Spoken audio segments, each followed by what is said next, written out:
who were recorded at Sound City, and we're lucky to have a bunch of them here with us today. In these interviews, they'll tell you, we had to play it 50, 100 times. We had to play it so many times we didn't want to hear that song for another year. But if you wanted a song to sound perfect, you had to play it perfectly. So musicians out there, practice your craft until it hurts. And if you want to see how it is done right, go see the one and only Sound City Players tonight, and they are going to rip the face off of Stubbs.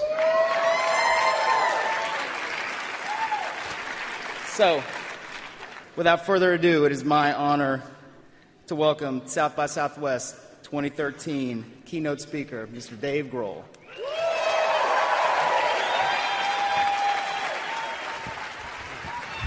Hi, everybody. Hey! Good morning. Hello. Look at you. Please have a seat. I got these at the drugstore because I'm going blind. I hope I still look like a rock star. Thank you, South by Southwest, very much for allowing me the incredible opportunity of being this year's keynote speaker. Having been raised by a former DC political speechwriter and a former public speaking teacher, it's practically written in my DNA zipper that I should feel the insatiable need to stand in front of a room of total strangers and bullshit them. As a child, my father's lectures were legendary and frequent.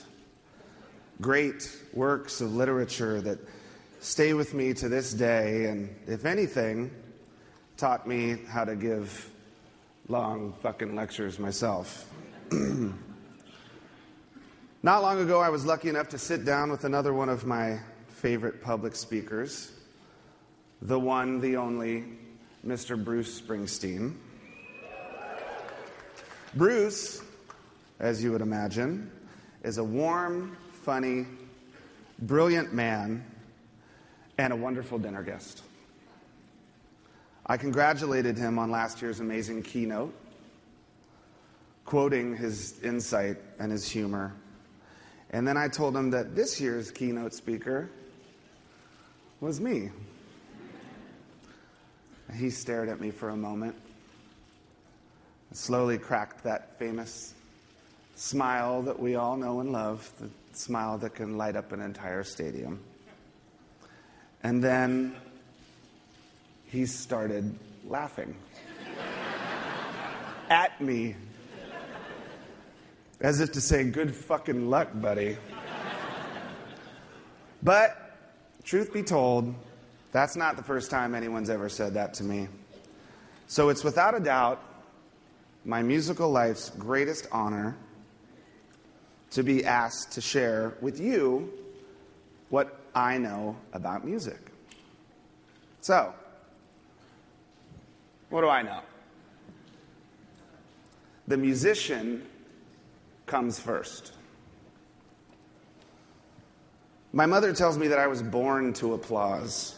The morning of January 14th, 1969, there was a class of young doctors in a small delivery room in Warren, Ohio, there to witness their first live birth. As I was born, the room burst into applause. My first moments in this world.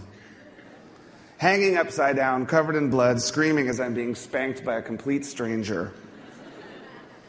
Perhaps the most appropriate preparation for becoming a working musician. Now, before we go any further, I have to thank someone. I have to thank Edgar Winter for allowing K-Tel Records to include his legendary instrumental Frankenstein on their 1975 blockbuster compilation. It was this record that my sister and I bought at the drugstore down the street and brought home to play on the public school turntable that my mother would borrow from school on the weekends. It was this record that changed my life. A veritable who's who of 1975 radio hits. But it wasn't KC and the Sunshine Band's That's the Way, I Like It, that made me want to pick up the dusty old guitar in the corner. No. And it wasn't Dave Loggins' Please Come to Boston, or Silver Convention's Fly Robin Fly, that made me want to jump in a van and leave the world behind for music. No. It was...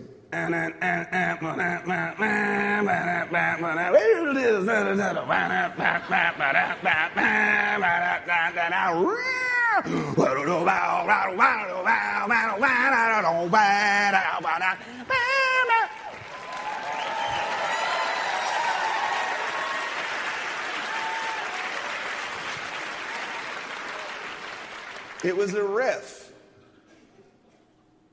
I gave it all up for a fucking riff. Interestingly enough, though, that song is completely instrumental. There's no vocal. It's drums, guitars, keyboards, percussion, each getting a solo in the song. No vocals. But what I heard in all of those solos were voices. The voices of each musician, their personalities, their technique, their feel, the sound of people playing music with other people. It made me want to play music with other people too. So it wasn't long until I had my first guitar, an old Sears Silvertone with the amp built into the case, and it smelled like an old attic full of mothballs and burning wire, and sounded like that goats yelling like humans YouTube clip that's popular right now. If you haven't seen it, it's fucking hilarious. But it instantly became my obsession. It was this guitar and a Beatles songbook that that ultimately set my life in one direction.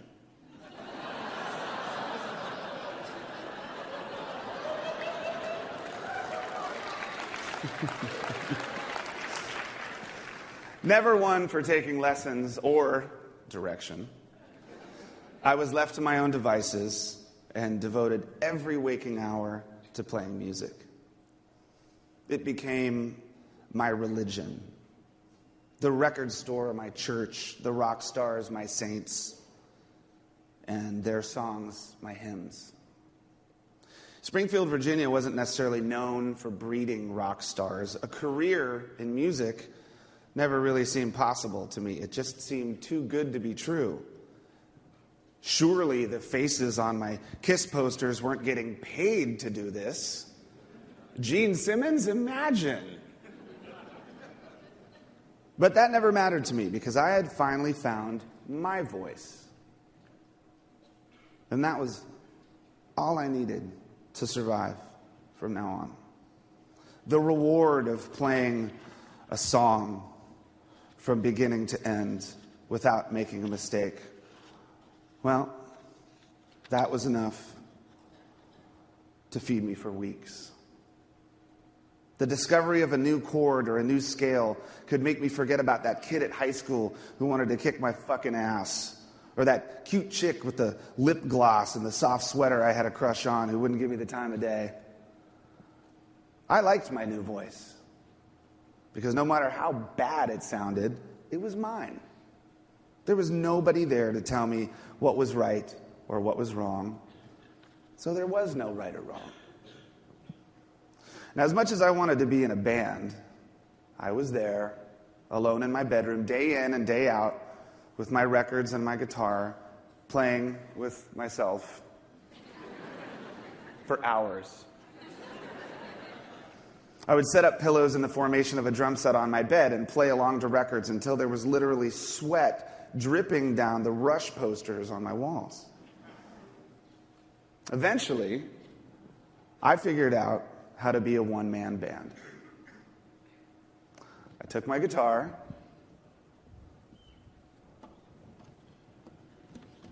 and my crappy old handheld tape recorder. I put one cassette in this tape recorder, and I hit record.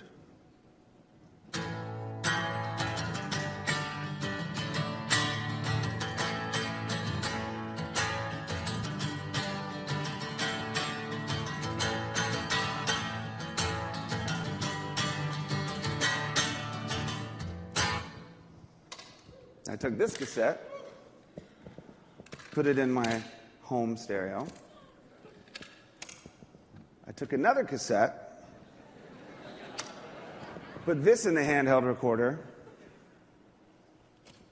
played it back, hit record on this one, and I would play drums.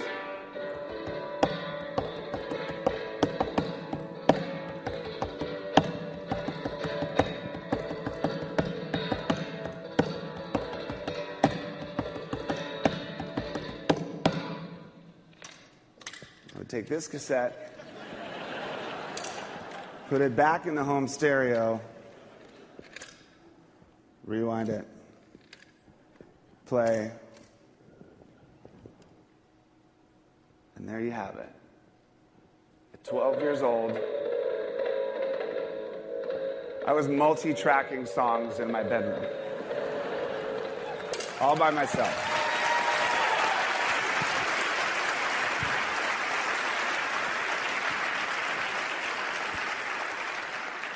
To my chagrin, though, what I got was not Sgt. Pepper's.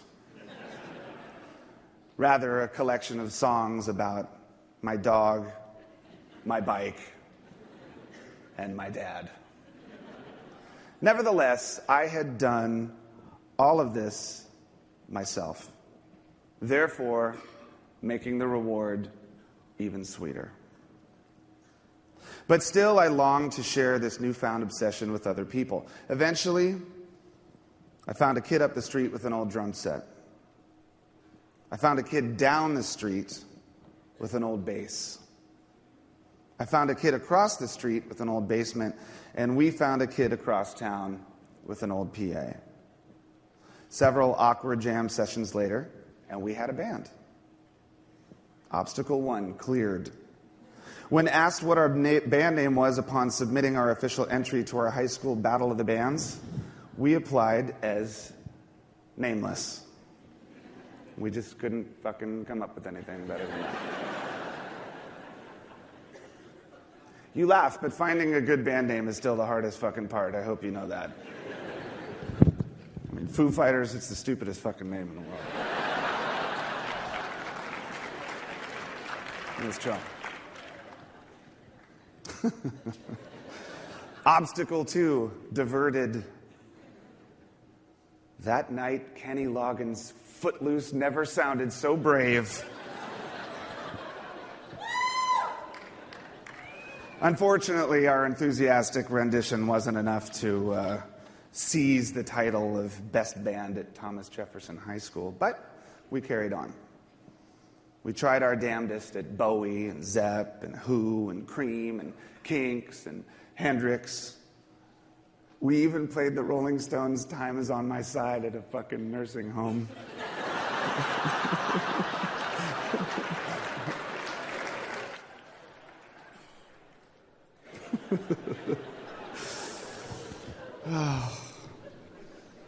And then I went to Chicago.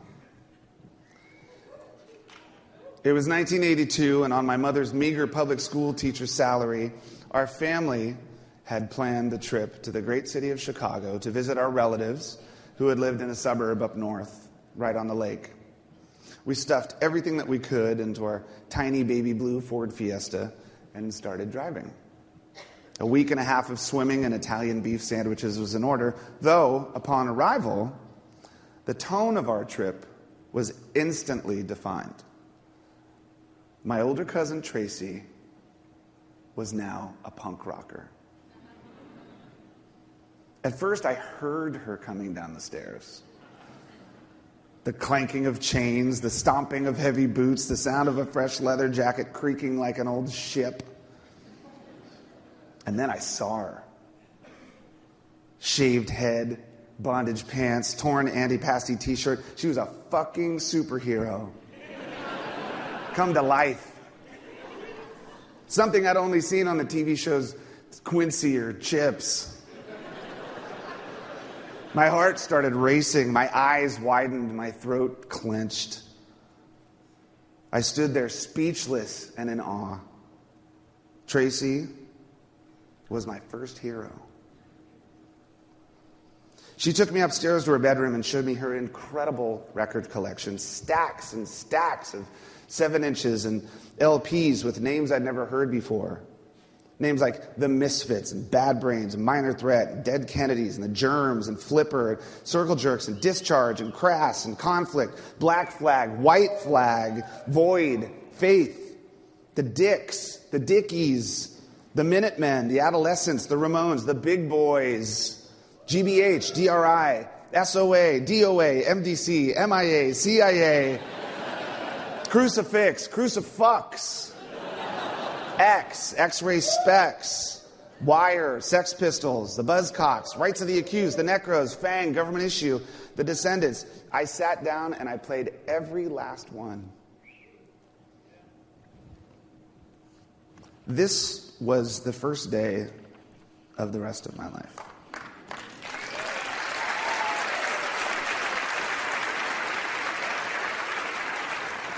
That night I went to my first concert.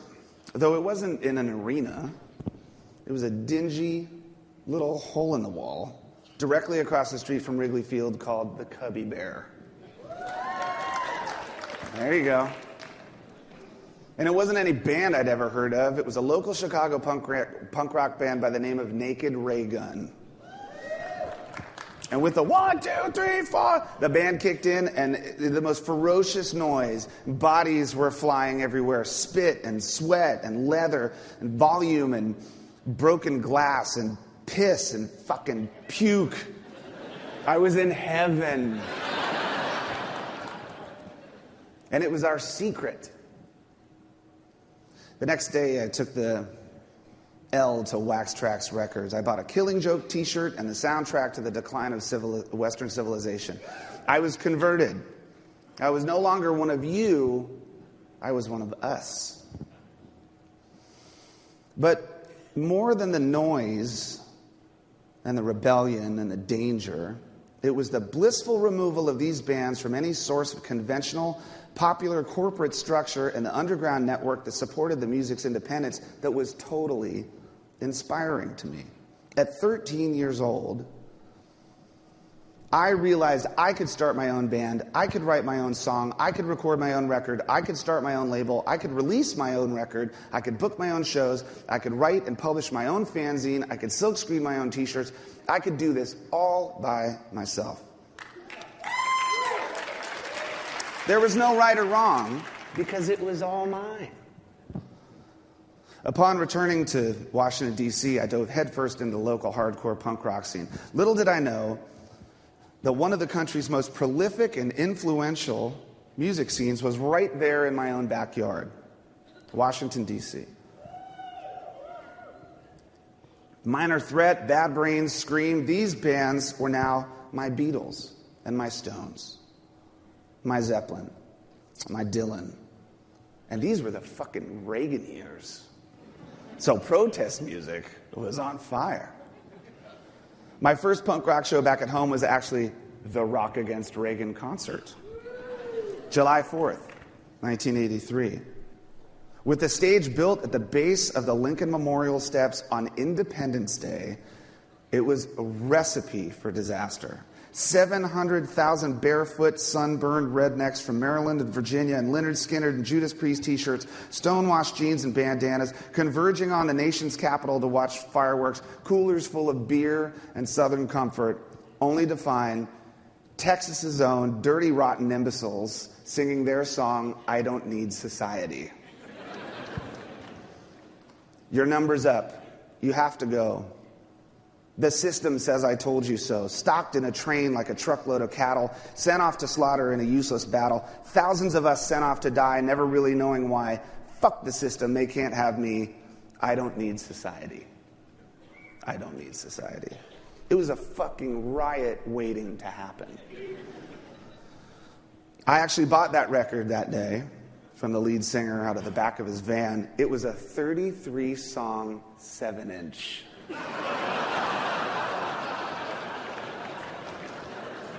Stuffed in a homemade sleeve. It is still, to this day, one of my most prized possessions. When the sun had gone down and the legendary Dead Kennedys finally came on stage, lead singer Jello Biafra pointed and screamed at the Washington Monument, calling it the great Klansman in the sky with its 2 blinking red eyes. Well, that was it. The powder keg finally blew. Helicopters buzzed overhead, shining spotlights into the crowd as policemen on horses beat their way through the punks with their billy clubs. It was right out of Apocalypse Now. This was my Woodstock. This was my Altamont. This was rock and roll. No matter what t-shirt you had or what fucking haircut you had, this was fucking real. I burned inside. I was possessed and empowered and inspired and enraged and so in love with life and so in love with music that it had the power to incite a fucking riot or an emotion or to start a revolution or just to save a young boy's life. So I joined a band. I dropped out of high school. I hit the fucking road. I starved. My hands bled. If I slept on floors, I slept on stages, I slept on the fucking floors, under the fucking stages. And I loved every minute of it because I was free. And I wanted to incite a riot or an emotion or a revolution or to save someone's life by inspiring them to pick up an instrument, just as I did as a kid. I wanted to be someone's Edgar Winter. I wanted to be someone's Naked Raygun. I wanted to be someone's Bad Brains or Beatles because that was the reward. That was the intention. We played that type of music, so everyone left us alone. There was no career opportunity. There was no Hall of Fame. There were no trophies. There were no A&R guys buying fucking Benihana dinners.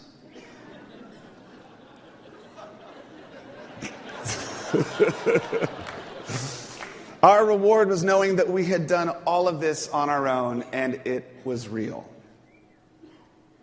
But inevitably, it wasn't long before I found myself stranded in Hollywood without a cent to my name and no way home, crashed out in a Laurel Canyon bungalow with a bunch of female mud wrestlers. Don't ask. That's a whole other fucking keynote address right there. And that's when I heard the 5 words that changed my life forever. Have you heard of Nirvana?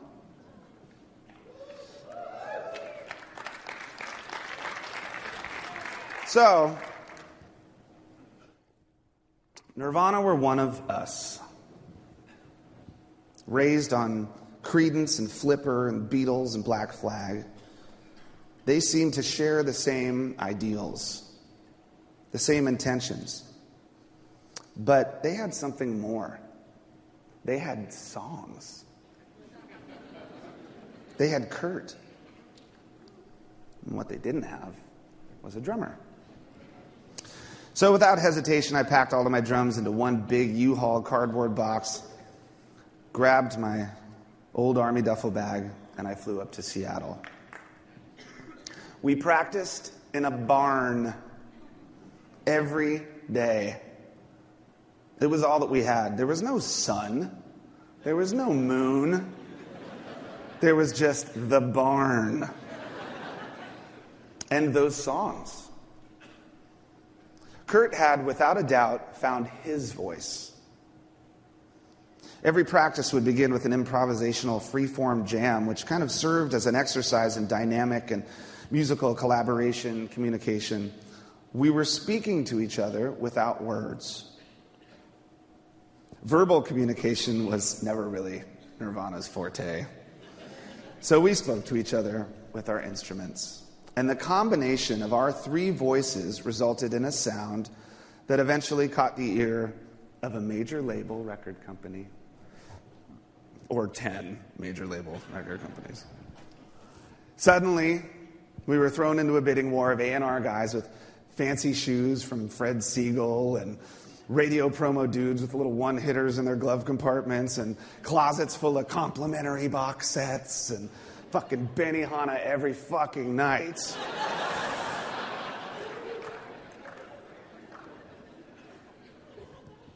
At one meeting, after playing a demo of our song In Bloom for Donnie Einer, yay, Donnie Einer. In his high-rise office in New York City, Donnie turned to Kurt and asked, "So, what do you guys want?" Kurt slouched over in his chair, looked up to Donnie sitting behind his massive oak desk, and said, "We want to be the biggest band in the world." I laughed. I thought he was fucking kidding. He wasn't. Now you have to remember where music was at the time. Here are the Billboard year-end top 10 songs of 1990. Number 10, John Bon Jovi, Blaze of Glory. Number 9, Billy Idol, Cradle of Love. Number 8, En Vogue, with Hold On. Number 7, Phil Collins, Another Day in Paradise. Number 6, Mariah Carey, Vision of Love. Number 5, Madonna with Vogue. Number 4, Bill Bev DeVoe with Poison. Number 3, Sinead O'Connor with Nothing Compares to You. Number 2, Roxette with It Must Have Been Love. And the number 1 song of 1990, Wilson fucking Phillips with Hold On. How Kurt could even think we'd make a ripple in this ridiculous mainstream world of polished pop music was beyond me. It was beyond everyone. It made absolutely no sense. It was simply unimaginable. It was the type of hopeless, shallow aspiration that we had been conditioned to reject, ultimately relieving us of any intention other than just to be ourselves. I mean, the very definition of the word nirvana in the dictionary is a place or state characterized by freedom from or oblivion to pain, worry, and the external world. We'd always been left to our own devices as musicians, day after day in our bedrooms as children, day after day in that old barn. We did everything ourselves. What did we need with that world? A few more guys with A&R guys with fancy shoes, a few more box sets, a few more dinners at fucking Benihana. And we signed a deal. Following in the footsteps of our great heroes, Sonic Youth, we signed to the David Geffen Company, threw everything in the back of our old Chevy van, and headed down to Sound City. 16 days, 13 songs. We were used to recording 16 songs in one day.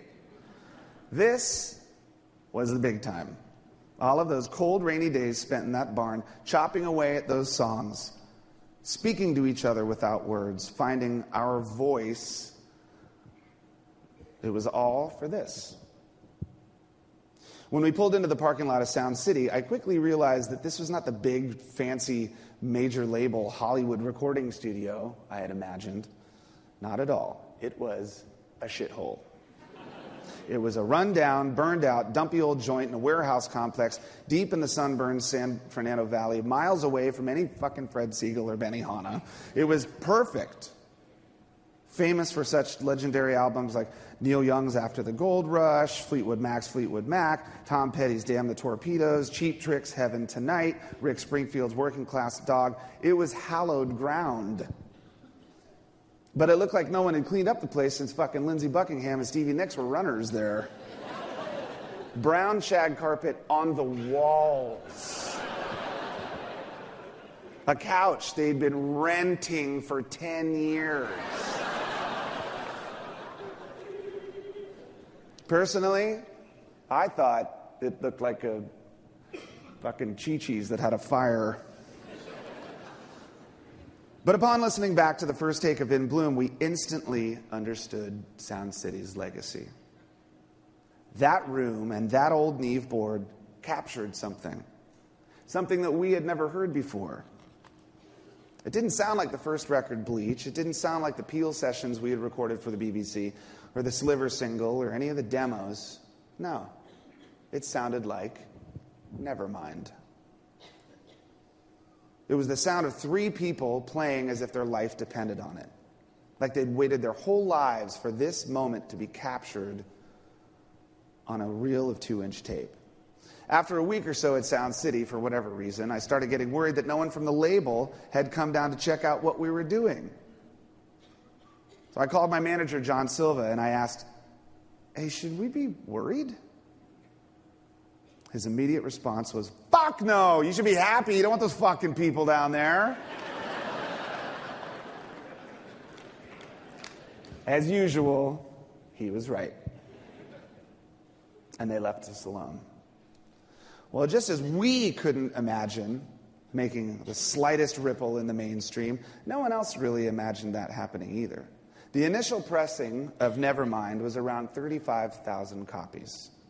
Enough, by their estimate, to last the label a few months. A pretty good indication of everyone's expectations. Well, those were gone within a few weeks. Within a month, the record was gold. By Christmas, the record went platinum.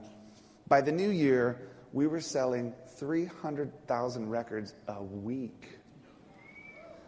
That ripple that seemed so unimaginable had become a tidal wave. I never really figured out why that happened. Timing, perhaps. Legions of disaffected American youth fed up with Wilson Phillips? Probably. But I like to think that what the world heard in Nirvana's music was the sound of three human beings, three distinct personalities, their inconsistencies and their imperfections proudly on display for everyone to hear. Three people that had been left to their own devices their entire lives to find their voices. It was honest, it was pure, and it was real. Up until that point, no one had ever told me how to play or what to play. And now, no one would ever again. The follow-up to Nevermind, In Utero, was a brazen example of this. 12 songs recorded virtually live in only a few days by infamous record producer and opinionated pundit on the music industry, Steve Albini. He's a badass. It truly was the sound of a band in a place or state characterized by freedom from or oblivion to pain, worry, and the external world. Now it was us that had the power. We weren't Nirvana anymore. We were Nirvana. Now you had to fucking leave us alone. The latchkey children that unexpectedly inherited the castle? Maybe. More like Lord of the Flies with fucking distorted guitars, really. But where do you go from there? As an artist raised in the ethically suffocating punk rock underground, conditioned to reject conformity, to resist all corporate influence and expectation, where do you go? How do you deal with that kind of success? How do you now define success? Is it still the reward of playing a song from beginning to end without making a mistake? Is it still finding that new chord or scale that makes you forget all of your troubles? How do you process going from being one of us to one of them? Guilt. Guilt is cancer. It will confine you, torture you, destroy you as an artist. It's a wall. It's a black hole. It's a fucking thief. It'll keep you from you. Remember learning your first song or riff or writing your first lyric? There's no guilt then. Remember when there was no right or wrong? Remember that simple reward of just playing music? You are still and will always be that person at your core, the musician. And the musician comes first. Fuck guilty pleasure. How about just pleasure? I can truthfully say out loud that Gangnam Style is one of my favorite fucking songs of the past decade.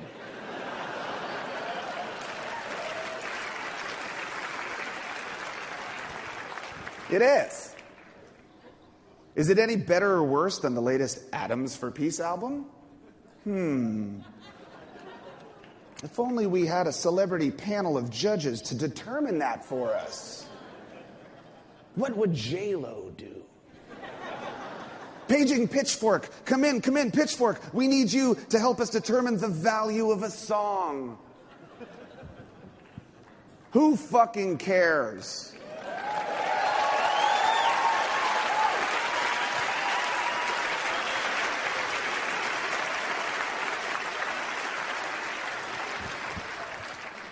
Who's to say what's a good voice and what's not a good voice? The voice? Imagine Bob Dylan standing there singing Blowin' in the Wind in front of Christina Aguilera.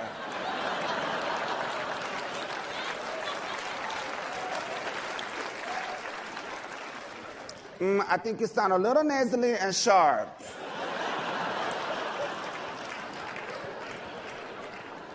It's your voice.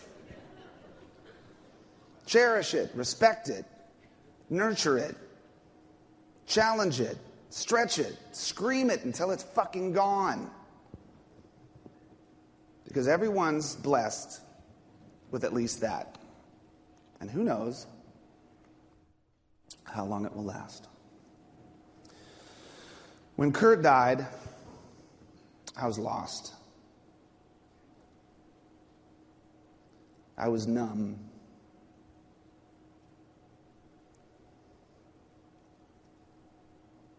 The music that I had devoted my life to had now betrayed me. I had no voice. I turned off the radio. I put away my drums. I couldn't bear to hear someone else's voice singing about pain or joy. It just hurt too much. But eventually, that feeling that I had Independence Day, July 4th, 1983, at the base of the Lincoln Memorial Steps, that feeling came back. The same feeling that made me feel possessed and empowered and inspired and enraged and so in love with life, and so in love with music that it had the power to incite a riot, an emotion, or start a revolution. I felt it again. I found a studio down the street. I booked 6 days. Loaded all my shit into the car, bought some good, strong fucking coffee, and I got back to work. 14 songs in 5 days with 1 day to mix. I played every instrument, running from the drums to the guitar to the coffee maker, to the bass, to the vocal mic, to the coffee maker, back to the drums, back to the coffee maker. Here I was again, left to my own devices. with no one to tell me right or wrong. The same one-man band 20 years ago, 20 years later, multi-tracking all on my own.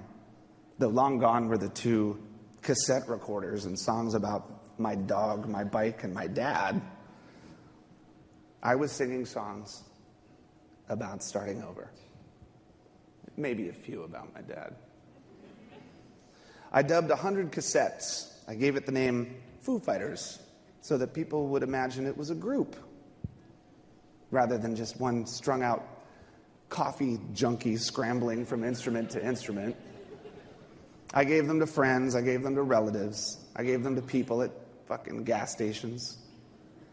I was starting over. It wasn't long before I got the call. An A&R guy. The tape was getting around. Those 6 days that I spent alone in the studio that I considered to be a demo, I considered an experiment. I considered it fucking therapy. They thought it was a record. I didn't even have a band. I called my brilliant friend and lawyer, Jill Berliner, for advice. You know what she told me? The musician comes first. I started my own label, Roswell Records. That's right, ladies and gentlemen. You are staring at the president of a record company.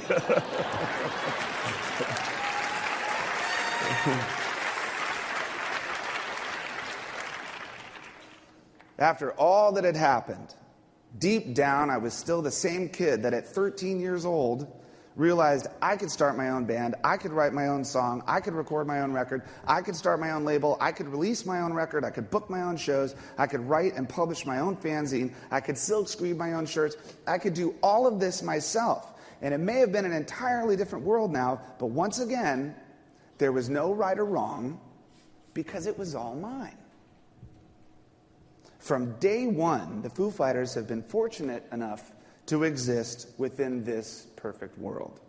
We write our songs, we record our songs, we make our albums, we decide when the album is the album, we own the album, and we'll license it to you for a little while, but you gotta give it back because it's mine.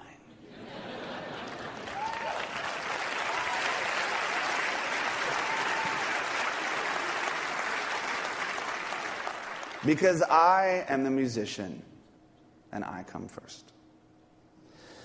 I have to imagine that the reason I'm here today in front of you all is exactly this. Am I the best drummer in the world? Certainly not. Am I the best singer-songwriter? Not even in this fucking room. But I've been left alone to find my voice since that day I heard Edgar Winter's Frankenstein. Recently, I directed a full-length feature documentary about the recording studio that Nirvana recorded Nevermind on over 20 years ago, Sound City. In the movie, we not only tell the story of this magical shithole, but we also explore technology and what we refer to as the human element of music. How do these things coexist? Well, there is no right or wrong. There is only your voice. Your voice screaming through an old Neve 8028 recording console. Your voice singing from a laptop. Your voice echoing from a street corner.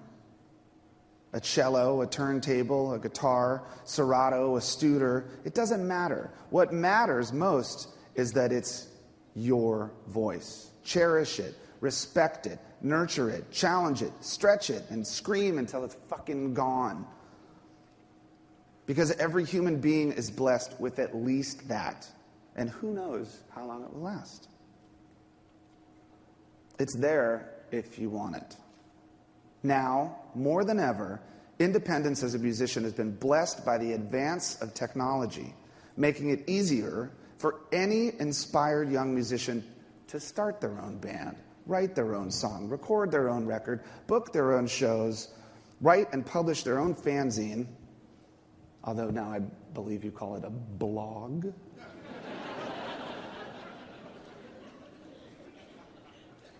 Now more than ever, you can do this. And it could be all yours. And left to your own devices, you can find your voice. Recently, I came home with the new Beatles vinyl box set.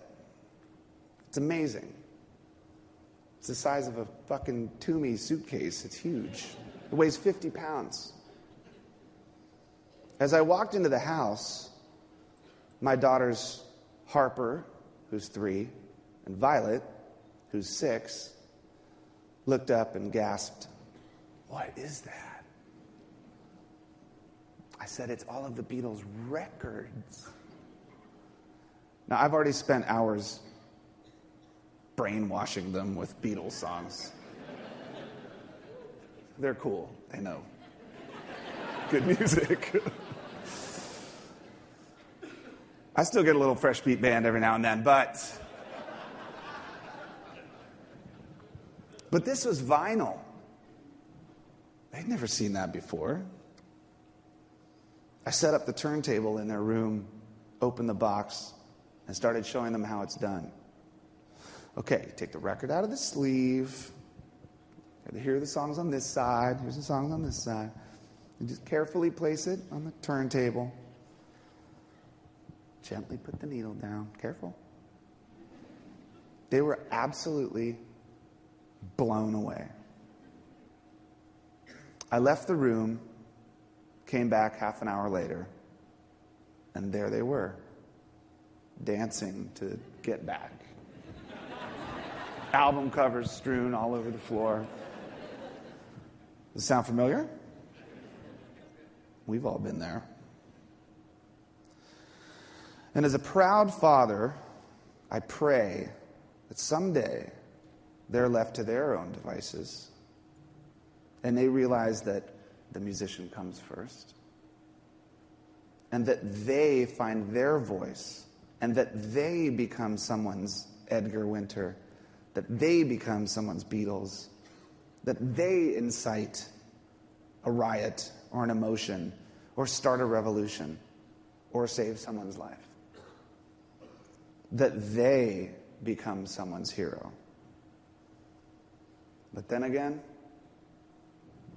what do I know? Thank you very much for your time, everybody.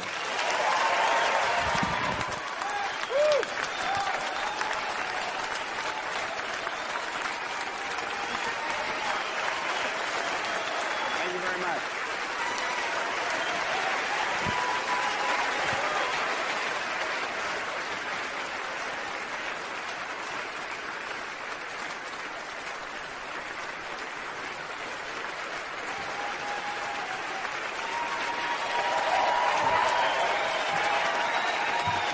Dave Grohl. Dave Grohl. Mr. Dave Grohl. That was great. Okay, two things. One, we showed a film about our friend Brent Grohl earlier. We're going to show it again after a few people clear out. Second, I've lost the lottery twice now. But I'll tell you a secret that only the locals know. The best sounding spot in Stubbs is actually a parking lot on 9th Street. So I will see you there. So a couple of minutes, we'll get this film up, and then there's a whole lot of stuff to do in the building today. I hope you'll check out some of the mini conferences and panel discussions.